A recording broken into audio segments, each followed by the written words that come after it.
Hello and welcome, welcome, welcome. I am so glad that you've decided to join me for this breakdown of gift giving. There is so much to gift giving.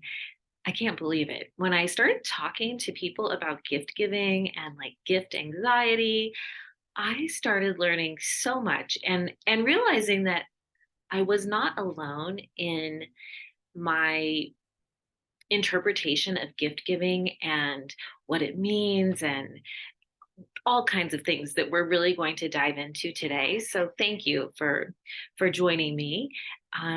It is the holiday season when I'm recording this. This is probably going to be posted onto my website for future downloads, and so you might be watching this in the summer or any time of the year.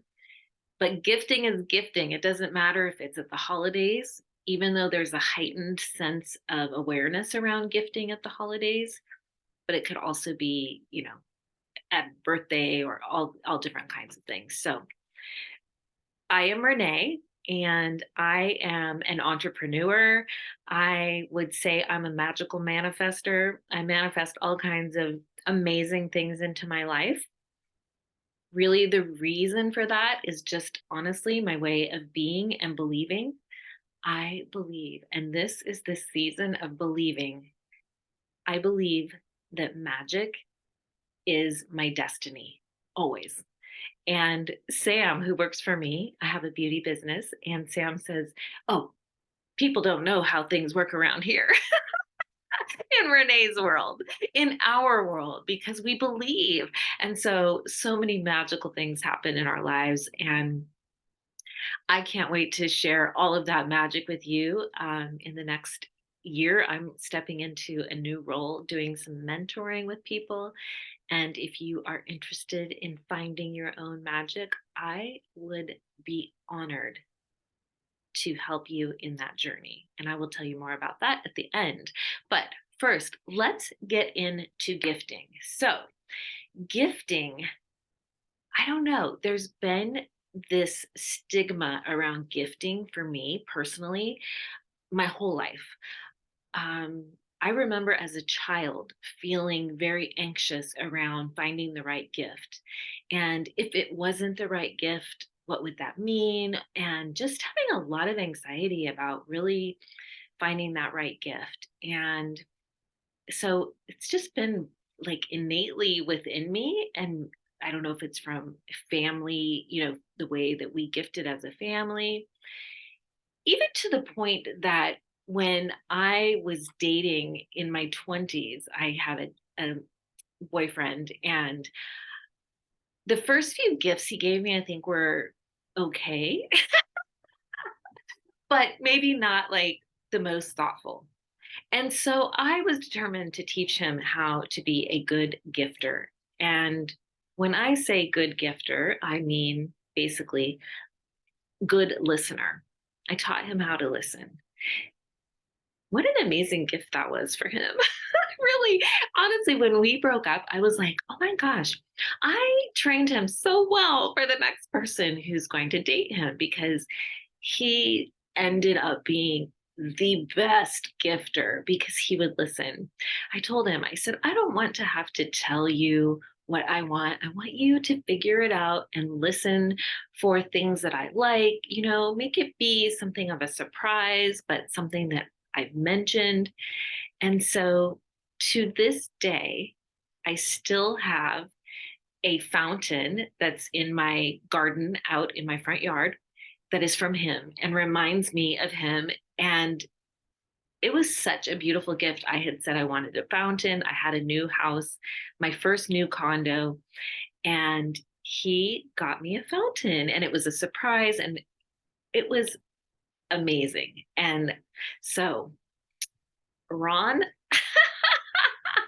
I'm looking at you. I bet your girlfriends and women you dated in the future were very happy that I taught you how to listen and gift well. But so gifting has been kind of a thing for me my whole life. And this year it started coming up in conversations with people. And I thought, I want to do a class around gifting.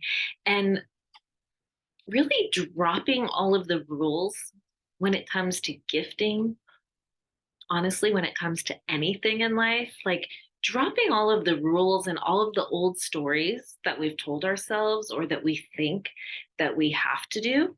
Excuse me, I have to turn this heater off. So just one second. All right. I am not going to let this stop me. Um, Dropping all the rules around things in life, gifting. So there are, things that we might think are rules around gifting. And so the first one I want to talk about, I'm going to start with gifting, the actual gift. Okay. So, number one, no obligatory gifting. So, releasing this obligation to gift to certain people. There might be people in your life that you feel that you should or need to buy a gift for. And I would challenge you to really evaluate that and make a list of the people you want to buy a gift for, the people that inspire you in some way, or maybe don't even have a list. Maybe if you are out shopping and you see something and you are inspired by that for someone, that's really how I love to gift now. I don't even really gift at the certain holiday or if it's a birthday or anything. I might try to look for something. I may just choose flowers instead. But really, to be inspired, recently I was at a bookstore and I found this calendar that was full of F bombs, and it just reminded me of a couple of friends of mine. And I just had to purchase it. It wasn't the holiday, but I said, I got to get this and send it to them with a special note that this reminded me of them.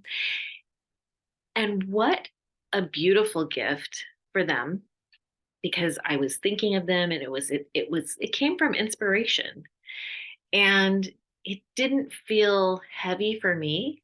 I think when we have obligatory gifting, when we feel we have to do something out of obligation, that can feel heavy and not very light. And I feel like gifting should be light and fun and airy. And so let's drop and release obligatory gifting from our vocabulary. You might not have even had that in your vocabulary, but it might be there now. So let's keep the shoulds and the needs, those two words, out of our gifting vocabulary.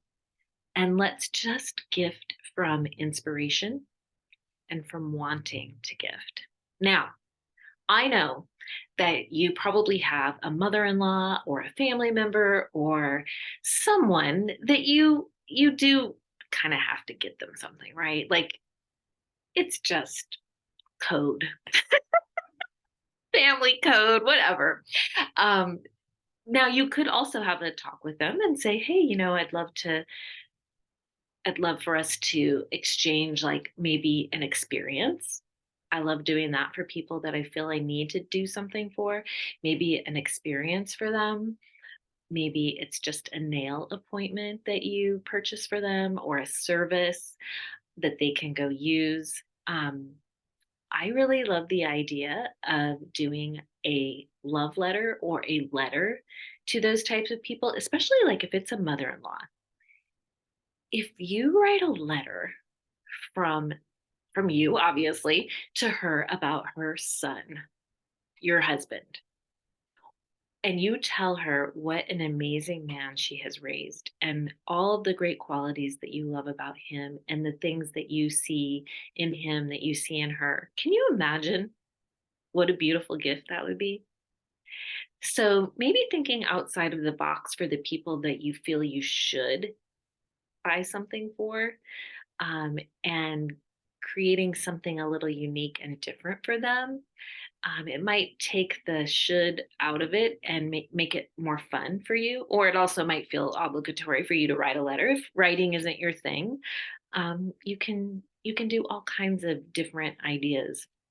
As far as experiences, there's just boatloads, and you can Google and search on Pinterest and all of the places for different ideas for that. Let's see. Oh, another idea that I had was, this was not my idea, but a friend gave this to me. And she printed up a photo that I had posted on Instagram of myself. And I do aerial silk arts. So like hanging and swinging from the silks. My friend took the photo and had it printed at like a local pharmacy. And she gave that to me in a card. And it was the most special gift because it was a photo I loved. And she's actually my coach in aerial arts. So it was very, it related to our relationship and how I know her. And so I thought that was a beautiful gift idea. And a few people have actually gifted me paintings of photos that I've printed or that I've posted online. So when my dog passed away, a friend gave me a painting that she took an image off of my Instagram and someone painted it. And I think you can even, there's online services that will paint a photo. What great gift ideas, right? For the people that are maybe a little more difficult. Okay, so we're talking about no obligatory gifting. Number one, let's drop it. Okay. Number two, no expectation gifting. Okay, this is a big one. So, giving, let's release the receiver from any expectation. So, knowing that they might not have a gift for you, knowing that you might not receive a thanks for it. How does that feel, right? It doesn't feel too good.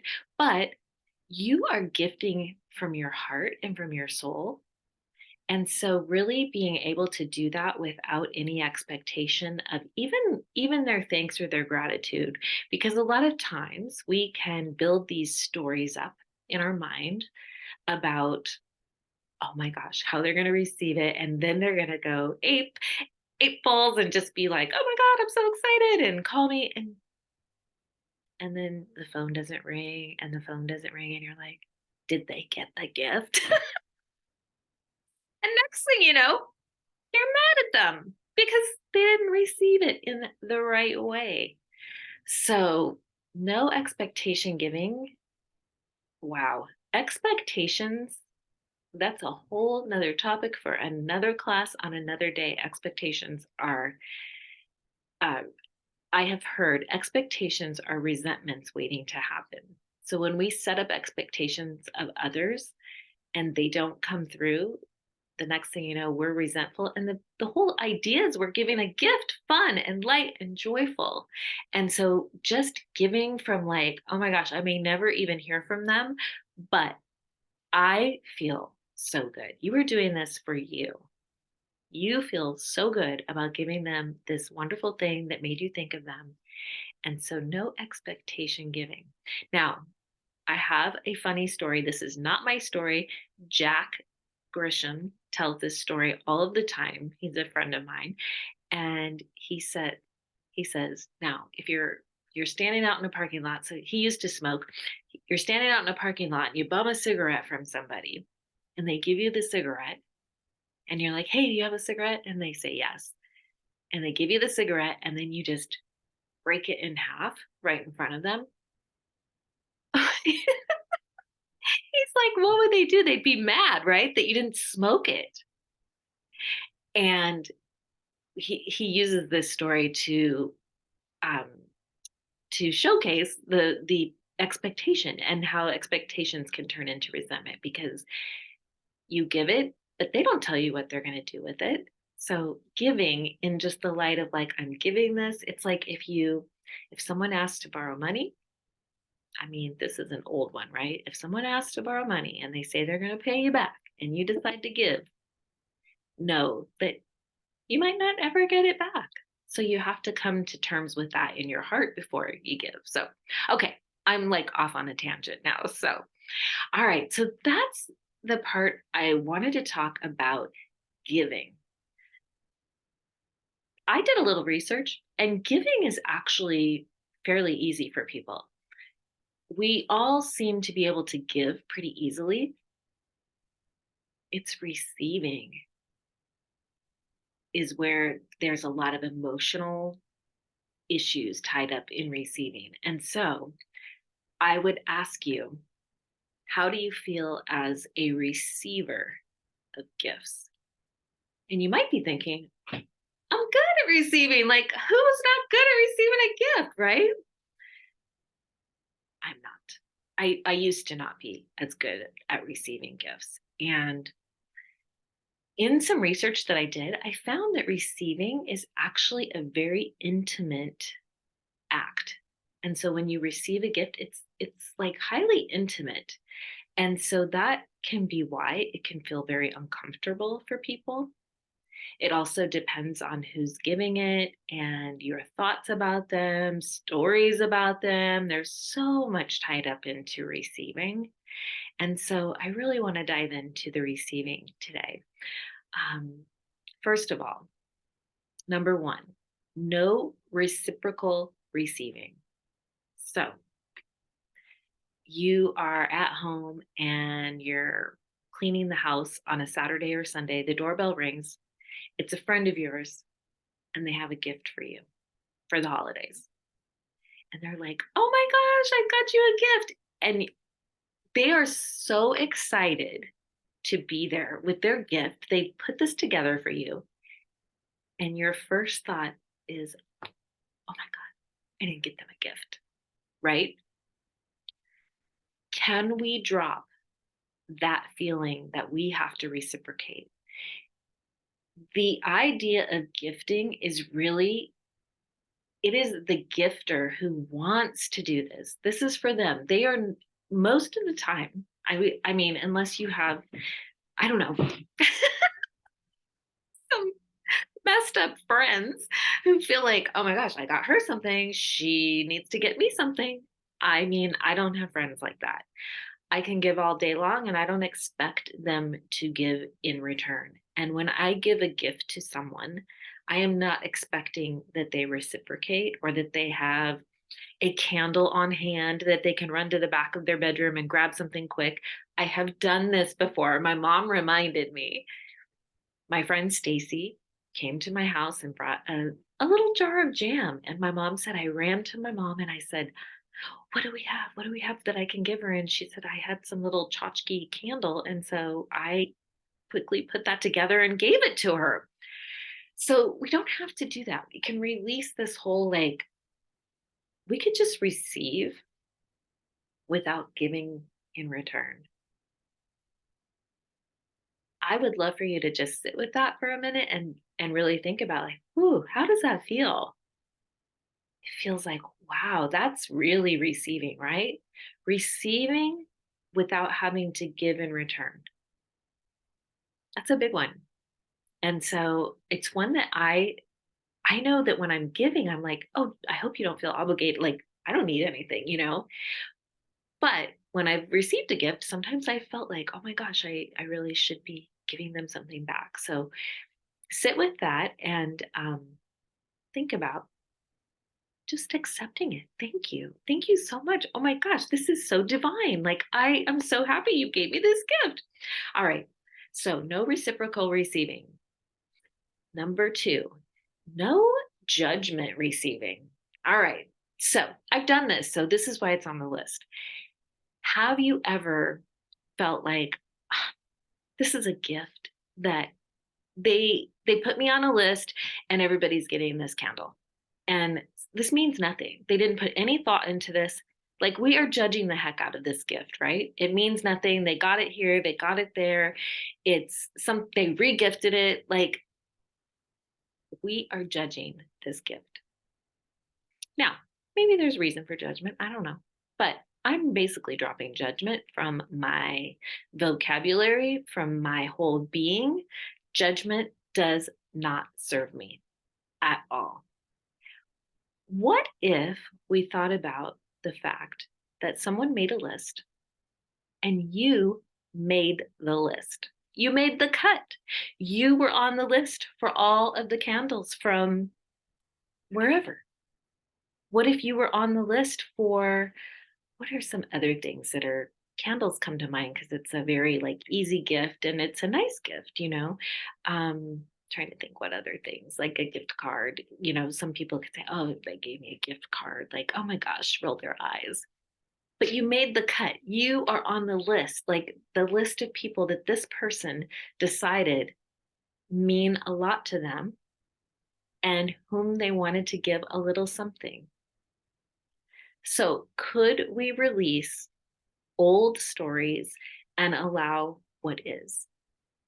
And really look beyond what the gift is. It's a token, right? It's a token. It's something. There's so much more meaning behind the gift. You made the list. You're on the gift list. That is huge. Like, oh my gosh, I want to be on everybody's gift list. I want to be so well regarded and so like in people's minds that like I'm on their list, right? Like that is amazing. Just being on the list is a gift itself. Okay, so no reciprocal giving, right? So no thinking like, oh, I need to give because somebody gave to me. No judgment receiving. So dropping the judgment out of receiving gifts and no qualifying receiving. And I was trying to think of the right word for this, but qualifying by, oh my gosh, you shouldn't have, or, oh, you didn't have to do that. What if we just say thank you? Now, I have a big story about this. Um, Also, the no qualifying, it's like, oh my gosh, you shouldn't have, or oh, I wish you wouldn't do that. Have you ever said any of these things? Um, a few years ago, 5 or 6 years ago, or longer, I was in my business. It was newly formed. I was probably, I don't know how old I was, but I was struggling a little bit financially. And I received a gift from my dad, a very big gift. Whew. He paid off my house and he was so excited about it. And he um, called me and he was like, have you gotten your mail? And I said, no, I haven't got my mail. And he's like, you got to get your mail. And he had sent me a check to pay off my house. And now that is a very big gift. And a lot of you might be thinking, well, I wouldn't have a hard time, receiving that gift, but it was very hard for me. I had been taking care of myself for my whole life, and it was so big that it felt um, I don't know, it felt like too much. And so I kept fighting it with him. I mean, first I was like, oh my gosh, I'm so excited. But then I went into, let me pay you back. Let me make my mortgage payments to you. Let me do this. Let me do that. And one day I was on my way. He gave me one check and then he had to send me a second one for the final amount.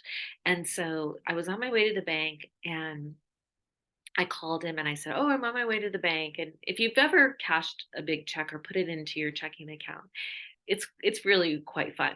The bank tellers are like, "Ooh, what's this from?" Like they're very inquisitive. And so I was relaying that to him because I wanted him to know like the joy that like the bank tellers are like, what's going on?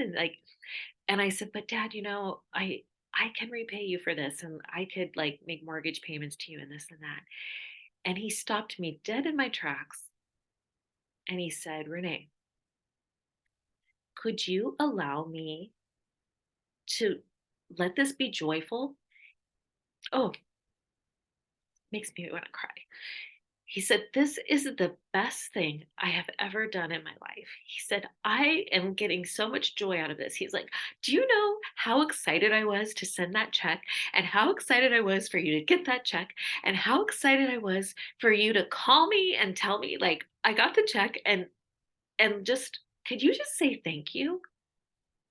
He said, "And could you just be happy?" Whew. And then from that moment, it was like this huge release for me.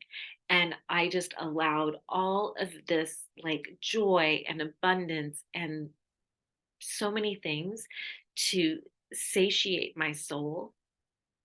And literally, I was just on cloud 9 and I couldn't stop it, and he was too.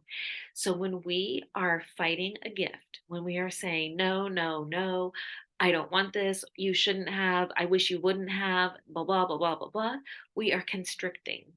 We are constricting our heart. We are putting up a sign to the universe saying, "No, thank you. I'm good. I'm good. I got this. I'm good." Right? It's so much more than just that gift. It's literally like what we are putting out to the world energetically.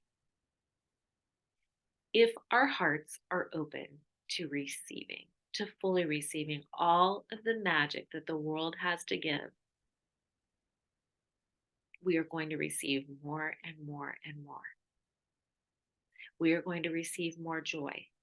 We are going to receive more happiness, more love, more compassion, more friendships, more relationships, more of everything. And that was a huge lesson for me. Huge lesson for me. My dad told me when he did this, he said, "I want you to be happy and I want you to enjoy your life and just let me live in the joy of this and stop with all this." And so I share that with you because it was just such a magical life lesson for me and a beautiful gift. And I love sharing the story because honestly, my dad gave his money to me before he passed away by paying off my house. And he got to see me live a better life because of it, because he gifted it to me before he died. I even want to write a book about this because it's such a beautiful story. Gifting to your children before you die so that you can actually see them revel in the gift that you give. All right. So let's not constrict when we receive. Like, let's receive with just open arms, open heart. And I have one more story on that same subject. So my mom is on a limited income. She is, in retirement in her 70s, and I make substantially more money than my mom.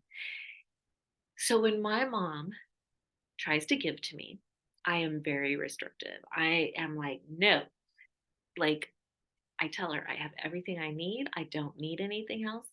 I don't want for anything. If there's anything I want or need, I purchase it myself. And so, just save your money.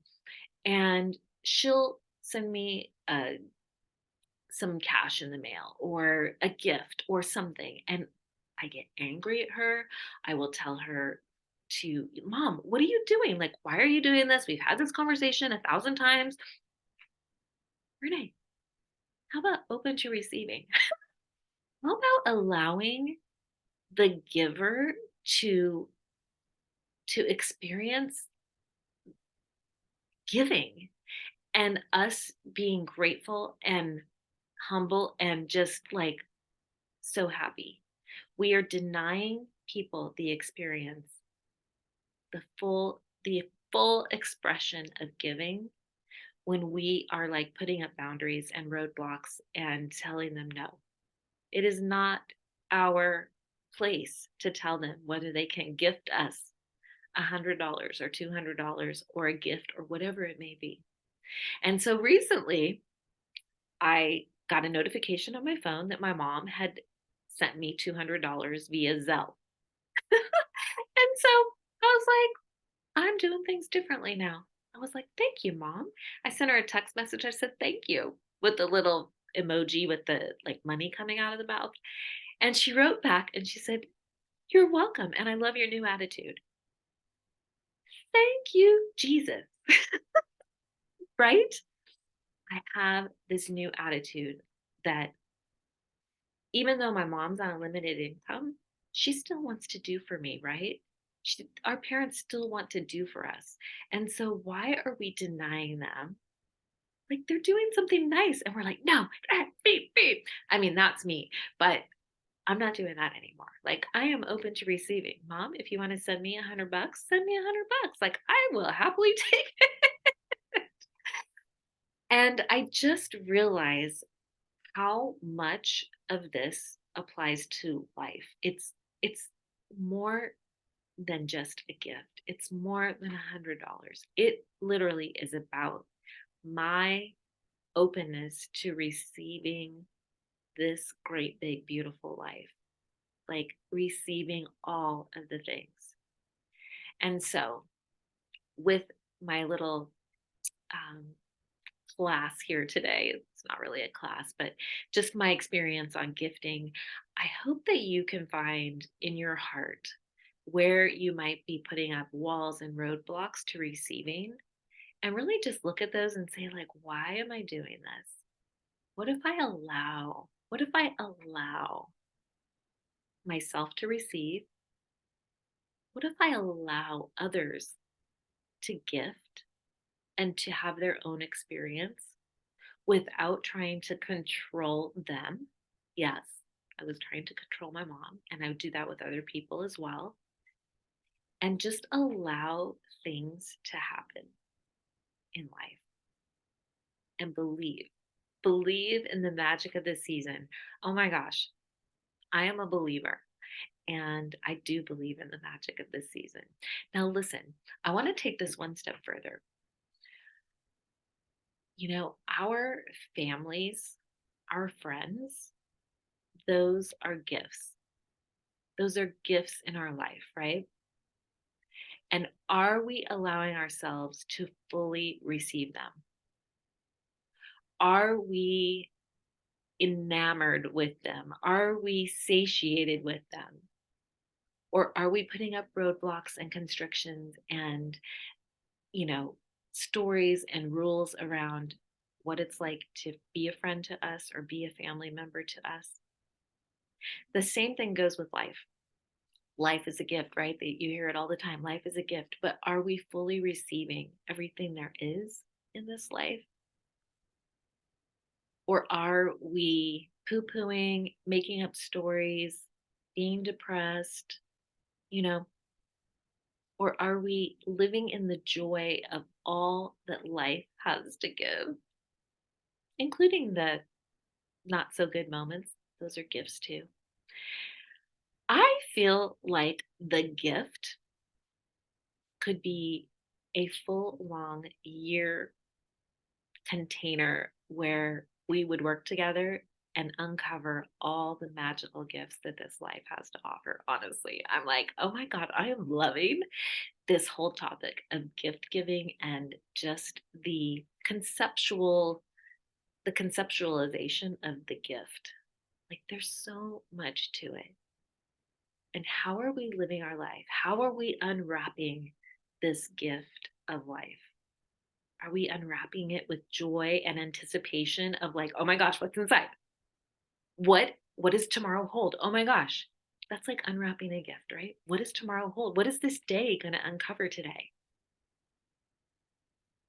Or are we kind of like, ugh, what is this day going to be like today?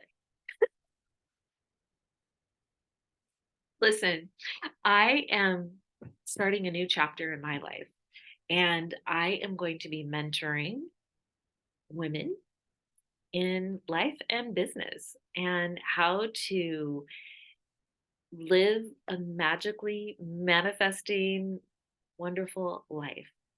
And not teaching, but just being with women and showing them the way that I have done this. And in fact, on my website, there is a 1 hour intensive that you can book if you would like to schedule some time with me to talk about the things that you would like to bring forth in your life, whether it be a new job, a new career, a new passion that you want to, like write a book. I wrote a book, I'm bringing it to life. This 2023, I'm bringing my book to life. There are so many things that we get to do in this world. And if you need a little support in that way, I would absolutely love to help you. And a 1 hour intensive called Ignite might be the first step towards doing that, where we can uncover all of your deepest desires and really set them in motion and put a fire under you to get you going. Like, 2023 is around the corner. Let's do this year. Okay, I hope that you have just kind of gotten some good ideas, felt in your heart, in your being about what it's like to give and what it's like to receive, and really ask yourself, are you a good giver? Are you a good receiver? Are you open to giving and are you open to receiving? And are you only open to receiving certain things or are you open to receiving all the things, all the beautiful things that there is in life? I wish you the merriest Christmas, the happiest of holidays, the happiest birthday, all of the occasions around the year that there are to celebrate. I wish that for you. And I wish you joy and peace in your heart as you unwrap the magic of this great big beautiful gift of life.